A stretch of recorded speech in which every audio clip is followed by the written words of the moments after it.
Et donc aujourd'hui, on va vous parler donc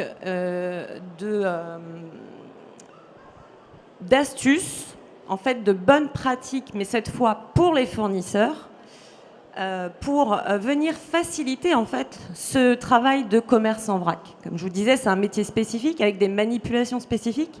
Et donc l'idée, c'est que le fournisseur de produits destinés à la vente en vrac, eh bien, il va pouvoir venir aider le commerçant vrac dans son activité quotidienne par des petits trucs, des petites astuces. Donc on en a identifié 9, 3 chacune.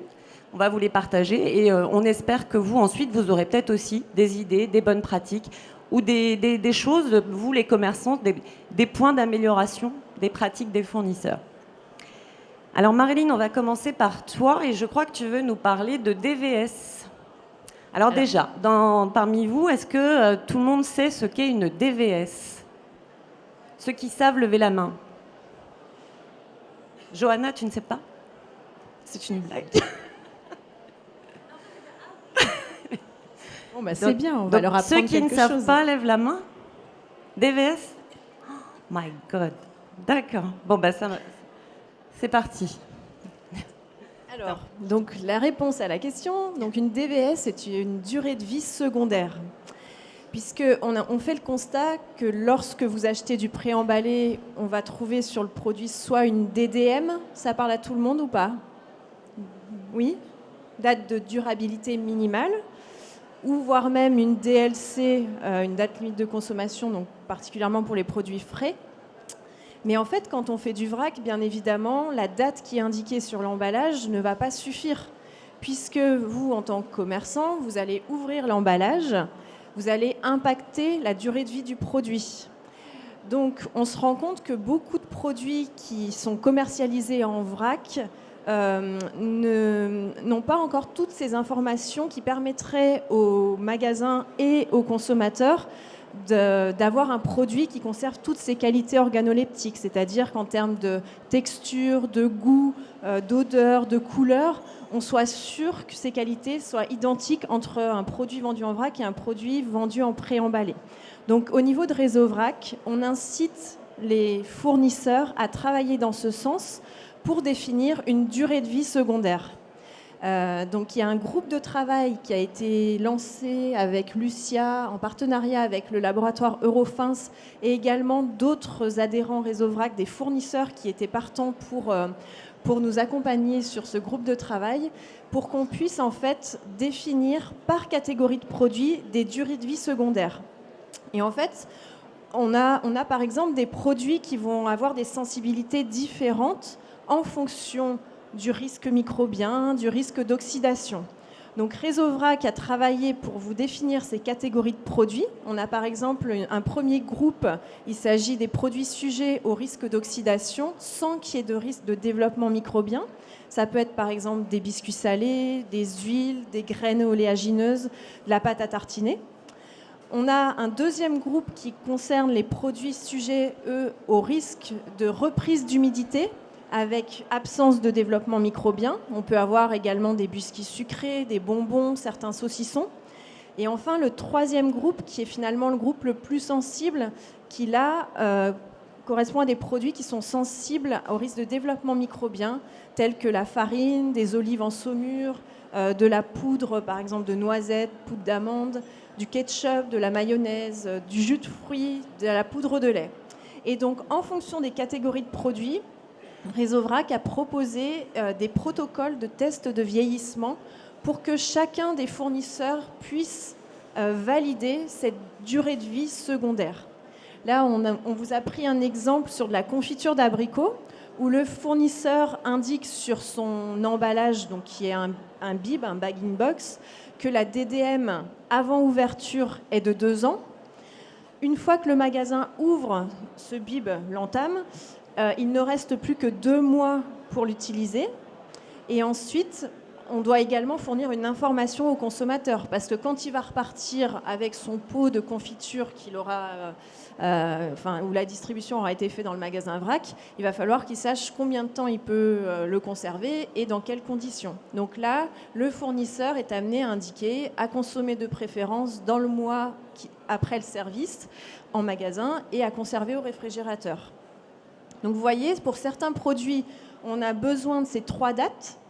Pour d'autres, par exemple, si je vous prends du riz, ça sera peut-être beaucoup moins pertinent d'avoir ces 3 dates parce qu'on sait que c'est un produit qui ne va pas être sensible à un risque d'oxydation, à un risque microbien. Donc, pour les fournisseurs présents, ayez en tête que cette information, elle est primordiale à avoir en tant que commerçant et également pour le consommateur pour qu'on conserve en fait des qualités organoleptiques qui soient identiques à celles qu'on peut avoir sur du préemballé. Et que l'expérience client ne soit pas déceptive. Exactement, parce que vous avez déjà peut-être expérimenté d'acheter des céréales en bac à pelle ou des noix de cajou, où vous allez trouver des produits dont la texture n'est pas forcément satisfaisante, en tout cas pas comme quand c'est préservé par un emballage ou quand on a des produits qui sont vendus avec une atmosphère protectrice. Ça peut être le cas des noix de cajou qui sont vendues souvent sous vide pour justement... faire en sorte que le produit ne s'abîme pas et ne soit pas oxydé. Donc, est-ce que parmi vous, vous avez déjà réfléchi à ces notions de DVS ou c'est encore au stade de la découverte? Ils ne connaissaient pas. Hein. Ouais. Non. Est-ce que ça vous paraît pertinent de parler de durée de vie secondaire pour les produits vendus en vrac?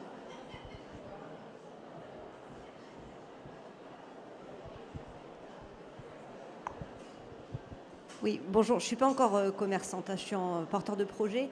En fait, effectivement, durée de vie secondaire, ça me disait quelque chose. C'était le DVS. Voilà.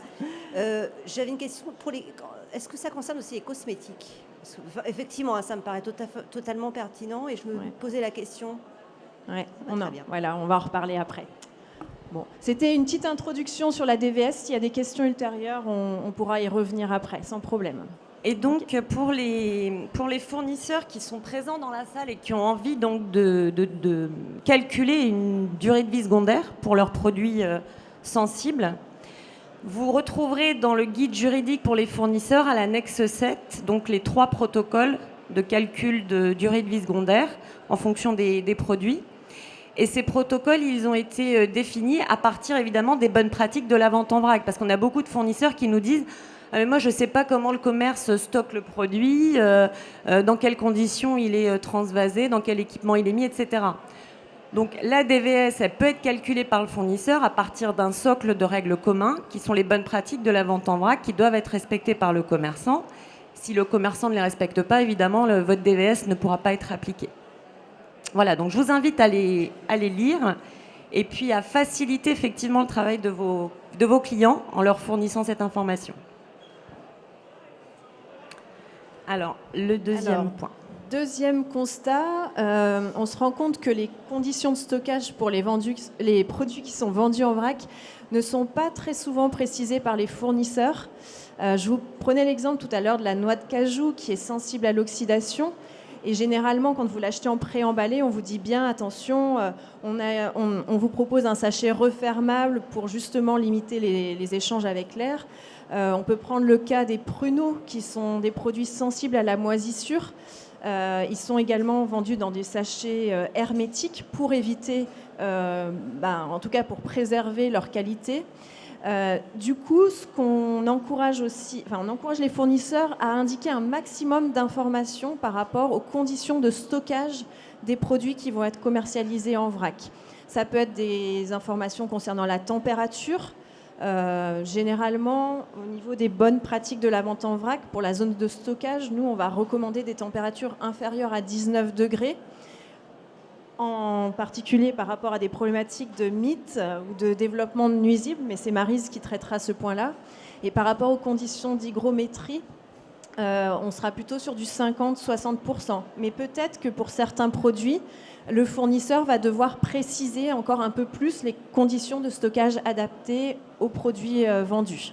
Il peut y avoir également des recommandations vis-à-vis de la fermeture hermétique des contenants.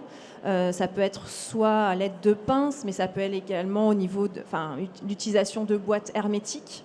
On peut également procéder à un stockage au froid si ça peut éviter un développement microbien ou préserver du développement de moisissures. Et au niveau de la zone de vente, les recommandations qu'on fait en formation, c'est d'être à une température comprise entre 20 et 22 degrés. Et on recommande également d'avoir des équipements de vente qui soient bien évidemment nettoyés, désinfectés, en respect des bonnes pratiques d'hygiène de la vente en vrac. Donc toutes ces petites choses doivent vous être transmises, si vous êtes commerçant, par vos fournisseurs pour que vous préserviez au maximum les qualités du produit. Eux ont mis en œuvre plein de bonnes pratiques en amont pour vous fournir un produit de qualité. C'est vrai qu'ils ont envie que dans le cadre de la vente en vrac, il y ait une continuité dans tous les efforts qui ont été faits. Et le dernier point en ce qui me concerne, c'est au sujet de la documentation technique. On se rend compte que de la même manière, les documents transmis ne sont pas toujours adaptés à la vente en vrac, en particulier les fiches techniques. Alors pour ceux qui n'ont pas encore suivi les formations aux bonnes pratiques et qui sont encore porteurs de projets, c'est vrai qu'on vous recommande de récupérer les fiches techniques auprès de vos fournisseurs, puisque vous allez avoir tout un tas d'informations qui vous seront utiles par rapport aux conditions de stockage, par rapport à ce qui est fait d'un point de vue analyse microbiologique, etc. Et donc, le fournisseur doit vous indiquer également des recommandations peut-être vis-à-vis des nuisibles, la durée de vie secondaire à la fois en magasin ou auprès de votre consommateur. Ça peut être donc des conditions de stockage également. Et puis, peut-être des règles liées au réemploi de certains contenants. Donc, quelle est l'aptitude est-ce qu'on a bien une aptitude au contact alimentaire Est-ce qu'on peut réemployer plusieurs fois, etc. Donc, ces fiches techniques, elles sont indispensables et vous devez avoir un regard critique pour être sûr qu'elles sont bien orientées pour des produits vrac. Enfin, vous devez faire attention à tout ce qui est conditions générales de vente par rapport aux conditions de retour. Puisque quand vous allez ouvrir un emballage, ça va se faire peut-être lors de votre contrôle à réception, mais peut-être que ça ne se fera qu'au moment du transvasement. Et donc, il faut que vous prévoyiez peut-être un délai de retour qui ne se fera pas juste après la livraison de la part de votre fournisseur. Si vous contrôlez 2 semaines après avoir reçu la marchandise, votre fournisseur va peut-être être un petit peu dérangé si vous lui faites une réclamation au bout de 2 semaines, parce qu'il va se dire attendez, je ne connais pas vos conditions de stockage, peut-être que vous n'avez pas effectué les choses correctement.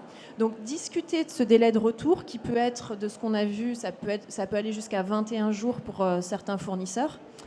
Et surtout, une fois que vous aurez transvasé la marchandise dans votre équipement de vente, il n'y aura plus de retour possible puisque vous aurez manipulé le produit. Donc le fournisseur, ça ne sera plus de sa responsabilité s'il y a quoi que ce soit de ce point de vue-là.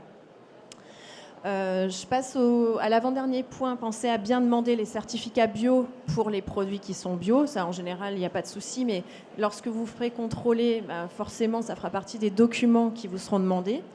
Et également vérifier qu'il y ait bien un certificat d'alimentarité par rapport à l'emballage du produit dans lequel est livré l'aliment, l'ingrédient. Il y a une réglementation qui existe sur ce sujet-là et c'est également un des thèmes qu'on traite au cours des formations sur les bonnes pratiques d'hygiène de la vente en vrac. Et le point sur l'étiquetage, je laisse Lucia en parler. Et en fait, pour compléter un petit peu ce que vient de dire Marilyn, les fournisseurs, vous pouvez aider les commerçants en leur fournissant ces documents, donc les fiches techniques adaptées à la vente en vrac, des CGV avec les conditions de retour, etc., les certificats bio, les certificats d'alimentarité, notamment pour les équipements aussi de vente en vrac. Pourquoi ? Parce qu'en cas de contrôle, le contrôleur des DPP, il va demander ces documents aux commerçants. Et s'il ne les a pas, en fait, le commerçant il va avoir beaucoup de mal à les récupérer, à aller les chercher. Ça va lui prendre beaucoup de temps. Donc c'est important de fournir ces documents au commerce qui va constituer son petit dossier. Et en cas de contrôle, eh ben, il aura son dossier qui sera prêt et il ne perdra pas de temps à rechercher tout ça. Et sur les étiquettes, et effectivement, en tant que fournisseur de produits destinés au vrac, vous allez aussi fournir des étiquettes à vos clients distributeurs.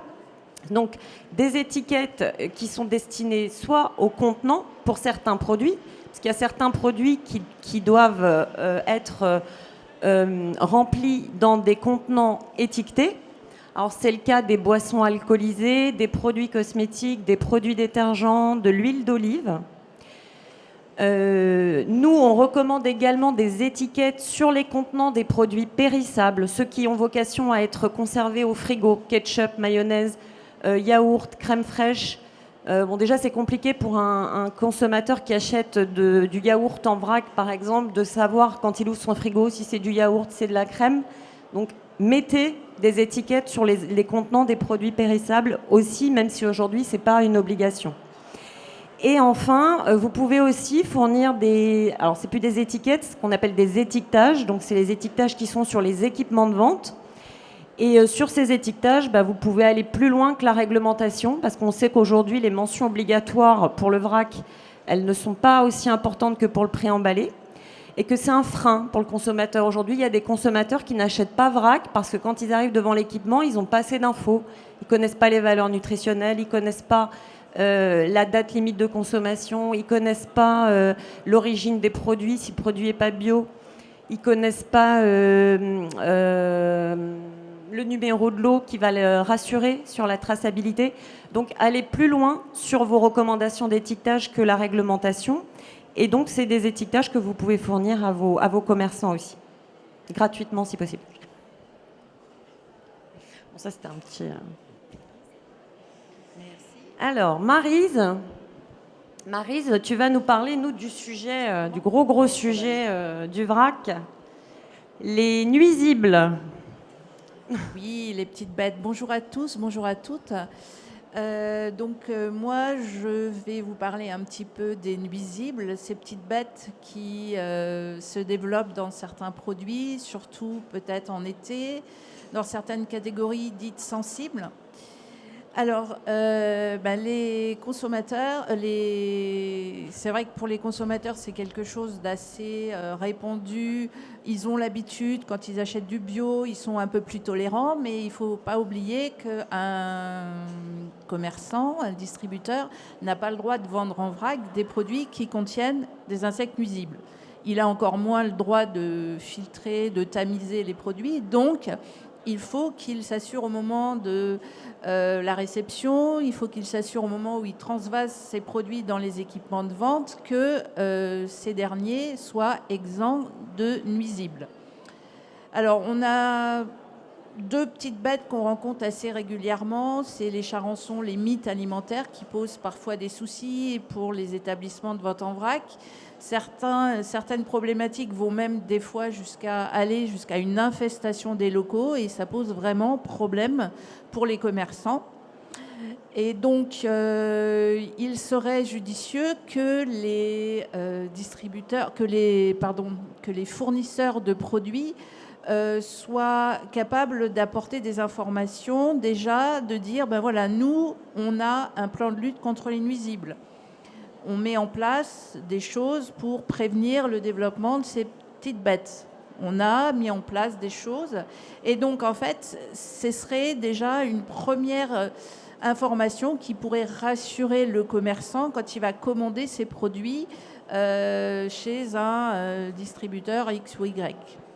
Donc, ça pourrait faire partie des documents contractuels que l'on vous recommande de fournir aux commerçants au même titre que les CGV ou fiches techniques. Donc, des choses qui permettent de faciliter le travail des commerçants et ne serait-ce que dans la sélection aussi. Dire moi je sélectionne ce fournisseur et en plus j'ai une garantie, c'est que lui dans ses ateliers de stockage voire de conditionnement, il met en place un plan de lutte contre les nuisibles qui peut s'accompagner par tout simplement une sensibilisation des agents de conditionnement pour surveiller contrôler, faire des contrôles approfondis pour s'assurer de l'absence de ces nuisibles. Donc là, on est d'accord que je parle bien des insectes nuisibles ravageurs qui sont souvent associés à certaines catégories de produits. Je ne parlerai pas de la petite fourmi ou de la petite souris si je suis sur des rongeurs. Alors, donc, en parallèle, pour rejoindre également dans les documents qui seraient intéressants de fournir et d'adapter aussi en fonction des produits, c'est les conditions de retour. Parce qu'il y a des produits à risque vis-à-vis, par exemple, des mythes, mais peut-être qu'en fonction des périodes ou parce que ça a été conditionné sans oxygène, les mythes ne se développeront pas. Ça ne veut pas dire qu'il n'y a pas d'œufs dedans et que finalement, en cours de vente, une fois que le produit aura été transvasé, donc c'est sûr, c'est plus compliqué de se retourner contre un fournisseur puisque les mythes n'étaient pas a priori présentes lors du contrôle avant transvasement. Et pour autant, ce n'est pas lié à une infestation des locaux chez le commerçant, mais plus à une présence de nuisibles dans le produit à l'origine. Donc si, en parallèle, on a des conditions de retour aussi, si au moment où on réceptionne un produit et qu'on a la chance de le contrôler et que là, on voit des mythes, on va dire, c'est constaté dès l'immédiat, dès la réception. Mais si on reçoit le produit, mais qu'on ne l'ouvre pas tout de suite, et qu'au moment de l'ouvrir, on dépasse, par exemple, un délai de 21 jours, qu'est-ce qu'il en est? Est-ce que le commerçant peut avoir un dédommagement sur l'achat de son produit, dans la mesure où, finalement, il ne l'a pas ouvert avant le délai de retour, mais après le délai de retour. Donc, est-ce qu'il ne serait pas judicieux aussi de pouvoir, en tant que commerçant, en tant que distributeur, adapter ces délais de retour en fonction de certains produits qui sont sensibles à tel ou tel insecte nuisible ravageur. Donc ça pourrait rassurer les commerçants parce qu'il y a vraiment une prise en compte de cette problématique de nuisibles. Parce que je le rappelle, les nuisibles, on peut ne pas forcément les détecter tout de suite. Et au moment où, dans l'atelier de conditionnement du fournisseur, on conditionne le produit, il n'y a pas de mythes, il n'y a pas d'insectes, et pour autant, ils sont présents. Et ils sont détectés que dans les locaux du commerçant.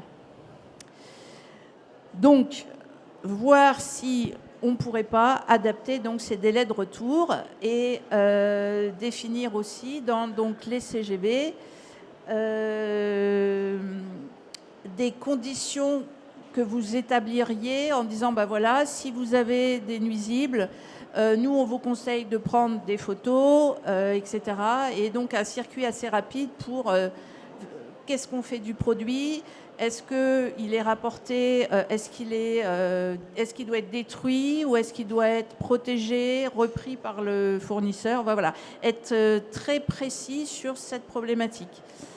Et enfin, être en capacité, en lien avec ce qu'on disait tout à l'heure sur les conditions de stockage pour certains produits, quelles sont les conditions de température qui seraient favorables pour maîtriser cette problématique de nuisibles, puisqu'on sait que les nuisibles, ils se développent à des températures nettement supérieures à 20 degrés.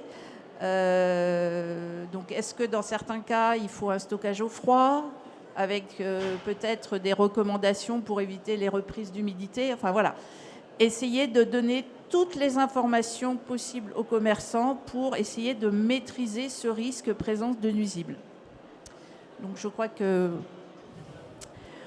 on va s'arrêter pour les nuisibles. On a un vrai sujet au niveau de la traçabilité, puisque aujourd'hui, un commerçant doit à tout moment être en capacité de dire voilà, mon produit il vient d'où, de donner ces informations, d'être capable lors d'un contrôle, par exemple des DPP, de dire voilà, moi dans mon silo, j'ai tel produit, telle référence, avec tel numéro de lot, telle durée de vie. Et donc, ces informations-là, vous êtes bien d'accord qu'on les récupère via le fournisseur. Et donc, nous, on trouverait, parce qu'en formation, on sait que la traçabilité, c'est quelque chose de très lourd. En fait, c'est très chronophage pour un commerçant. Donc, est-ce que le fournisseur ne pourrait pas aider le commerçant, lui transmettant des informations via, pourquoi pas, le bon de livraison, via des étiquettes peut-être autocollantes. Ça se fait déjà beaucoup dans la restauration. Comment je veux dire, au lieu de découper physiquement, de prévoir un double étiquetage, une double étiquette qui permet de, si le professionnel commerçant a décidé de faire sa traçabilité de façon manuelle, papier, il puisse coller l'étiquette rapidement dans ses dossiers. Et puis aussi, pourquoi pas, si vous avez moyen de transmettre les informations qui permettent d'identifier un lot, c'est-à-dire le numéro de lot associé à sa durée de vie, si via des logiciels de caisse, est-ce qu'il y aurait moyen d'extraire ces informations pour faciliter la saisie dans les logiciels du commerçant pour qu'il n'y ait pas de saisie manuelle et donc de perte de temps. Puisque bon, la traçabilité, vous le savez bien, c'est une obligation réglementaire, mais c'est très chronophage. Donc voilà ce qu'on peut dire sur la traçabilité. Et enfin, toujours dans le souci de vendre, enfin dans le souci que vous, en tant que fournisseur, vos produits soient vendus dans les meilleures conditions, est-ce que vous ne pourriez pas, dans certains cas, donner aux commerçants des informations concernant finalement l'équipement le plus adapté, par exemple pour vendre une semoule, pour vendre une farine, pour vendre un produit par exemple qui s'écoulerait très rapidement, est-ce qu'il ne serait pas plus judicieux de le mettre dans un bac à pelle, des produits qui sont très pulvérulents, est-ce qu'on les met dans un silo? Et puis en termes de volume, est-ce que, par exemple, on met dans un silo des épices par rapport au taux de rotation du produit? Est-ce que c'est en cohérence avec le volume qu'on va vendre? Donc, est-ce que vous ne pouvez pas aider, vous, fournisseurs, le commerçant, le guider dans quel serait l'équipement de vente le plus adapté en termes de taille, en termes d'aspect, par rapport à la lumière? Est-ce qu'il faut protéger l'équipement de vente si c'est un produit qui est sensible à la lumière, pour des herbes aromatiques, des produits qui s'éventent, pour, je pense, à des thés, à des tisanes, des choses comme ça. Donc voilà, essayer d'adapter la taille, la forme de l'équipement aux produits et puis bien sûr au taux de rotation si c'est des produits qui s'achètent en grande quantité ou en petite quantité. Et puis, pourquoi pas aller jusqu'à le conseiller sur le positionnement sans forcément faire du marketing. Mais voilà, quel serait l'espace le plus approprié pour vendre un produit? Est-ce que c'est à côté d'un store? Est-ce que ça souffrirait par exemple d'un ensoleillement direct? Ou est-ce qu'il faut une protection vis-à-vis de la lumière, des rayons lumineux? Puisqu'on sait que quand le soleil donne sur un équipement de vente, il peut y avoir une petite élévation de température. Voilà. Ça rejoint nos inquiétudes sur toutes les autres thématiques. Comment vendre les produits dans les meilleures conditions pour que les clients soient satisfaits et que vous puissiez vous assurer que vos produits seront appréciés à la hauteur de leur qualité. Je vais maintenant laisser la parole à Lucia qui va continuer sur d'autres thématiques. Sur les cosmétiques et détergents, sur ces produits, le sujet de la fiche technique est fondamental. Vous savez que la réglementation est en cours de rédaction, de travail sur la notion d'équipement de distribution adapté à la vente en vrac pour la cosmétique, pour la détergence en libre service. Donc il y a encore beaucoup de risques que les conditions de la vente en vrac de ces produits soient modifiées, notamment si les commerces ne respectent pas les obligations légales, notamment d'afficher pour la cosmétique le protocole de lavage des contenants que les consommateurs doivent appliquer à la maison quand ils lavent le contenant pour le re-remplir. Donc la DGCCRF a fait des contrôles. On sait que les commerces, beaucoup de commerces n'ont pas ces protocoles affichés. Et donc aujourd'hui, le risque, et donc la DGCCRF sera là demain, et j'ai fait un petit tour parmi mes mes exposants cosmétiques pour les briefer un peu. Le gros risque, c'est l'interdiction du libre service, et donc vous serez obligé de servir, ou l'obligation d'avoir des équipements très sécurisés avec des modules de décontamination des contenants. Donc vous voyez, c'est quand même une usine à gaz, alors que finalement, la solution, enfin, le fait d'afficher un protocole de lavage, c'est pas si compliqué que ça. Et ces protocoles de lavage, les commerçants, ils peuvent pas les inventer, et c'est donc les fournisseurs qui doivent les donner aux commerçants. Donc, encore plus que pour l'alimentaire, les fiches techniques des produits cosmétiques et des produits détergents destinés au vrac doivent être adaptées au vrac. Votre fiche technique d'un gel douche préemballé ne vaut pas pour du gel douche en vrac. Donc moi, j'explique bien en formation au commerce que quand ils regardent la fiche technique d'un produit, cosmétique ou détergent, s'il n'a rien, aucune règle sur les contenants, quels sont les contenants aptes à recevoir le produit, comment laver les contenants pour la cosmétique, eh ben c'est que le produit n'est peut-être pas autorisé à la vente en vrac. Donc il ne faut pas choisir un fournisseur qui, dans sa fiche technique, n'a pas précisé les contenants qui sont aptes à recevoir le produit. Parce que le commerçant, il n'a pas le droit de décider. En alimentaire, c'est beaucoup plus simple, parce qu'on a une norme sur l'aptitude au contact alimentaire. Donc c'est assez simple d'expliquer aux consommateurs quel contenant utiliser pour l'alimentaire et comment le laver. Souvent, ça passe au lave-vaisselle. En cosmétique, en détergence, il n'y a pas ça. On est en cours de standardisation, mais ça n'existe pas encore. Donc aujourd'hui, c'est les fournisseurs qui disent aux commerçants quels contenants, quels matériaux et comment les laver. Les bons élèves du vrac, ils ont validé le plus de matériaux possible, le verre, le plastique, PET, PP, etc., PEHD, l'aluminium, ce qui permet au commerce de choisir des contenants ou de laisser la liberté au consommateur de venir avec le contenant de son choix. Mais ces analyses, ça coûte très cher, donc il y a certains fournisseurs qui n'ont validé qu'un matériau. Et c'est la raison pour laquelle on va vous imposer, le commerçant va imposer l'achat d'un contenant en plastique pour acheter du gel douche.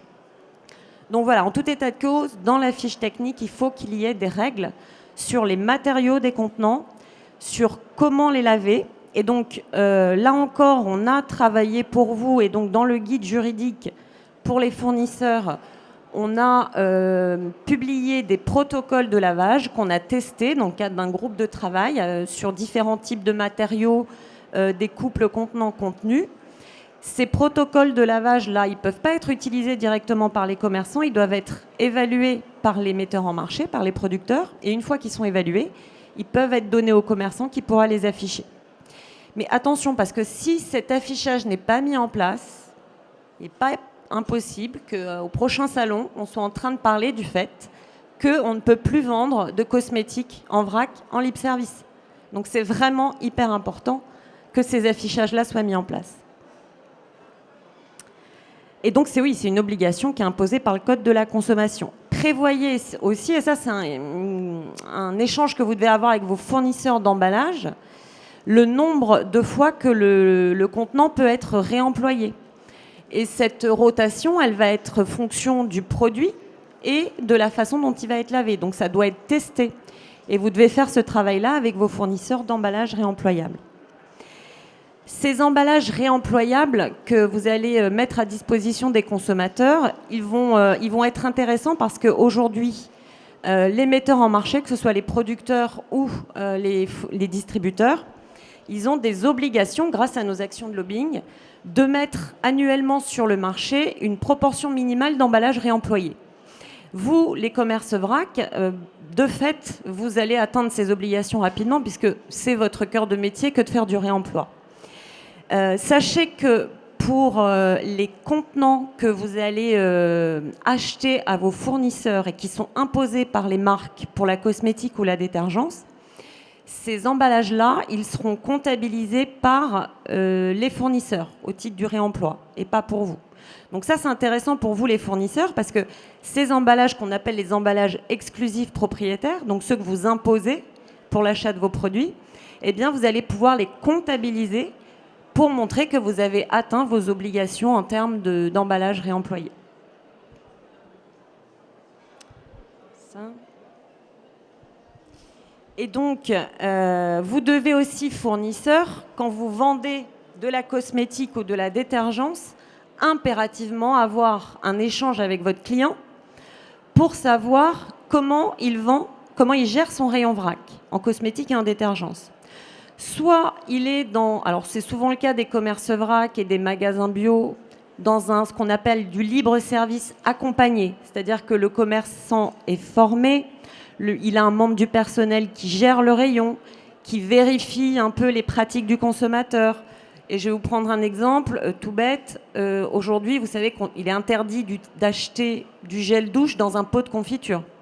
Un emballage alimentaire qui rappelle l'alimentaire ne peut pas être utilisé pour acheter de la cosmétique ou de la détergence en vrac. Aujourd'hui, dans un commerce vrac, si vous venez avec un pot de confiture, vous remplissez, vous arrivez en caisse, ça ne passe pas. Le caissier va vous dire non, vous ne partez pas avec ça, c'est interdit. Dans un magasin bio, c'est pareil. Pourquoi ? Parce que le caissier, il est formé, il gère. Et au pire des cas, au dernier stade, au passage en caisse, ça ne passera pas. En GMS, on sait que c'est pas géré, c'est pas formé, donc il y a un risque que le consommateur qui vient avec un pot de confiture, ça passe. Donc vous devez avoir une discussion, parce que si vous êtes avec un client qui est en libre service accompagné, vous allez pouvoir, il va pouvoir utiliser un équipement de vente beaucoup moins sécurisé, beaucoup moins automatisé que s'il est en libre service total. S'il est en libre service total, il va vraiment falloir qu'il ait un équipement qui sécurise tous les risques de la vente en vrac, le risque que le consommateur fasse son mélange de produits, le risque qu'il parte avec un contenant qui n'est pas adapté ou qui est sale ou qui est impropre, etc. Dans le cadre d'un commerce vrac, il est formé, il sait gérer les risques. Là, l'équipement de vente pourra être moins sécurisé.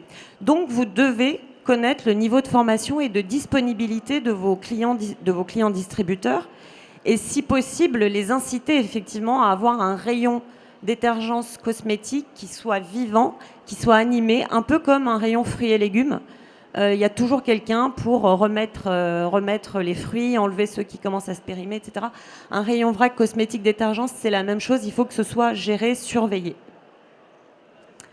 Voilà, donc on en a fini.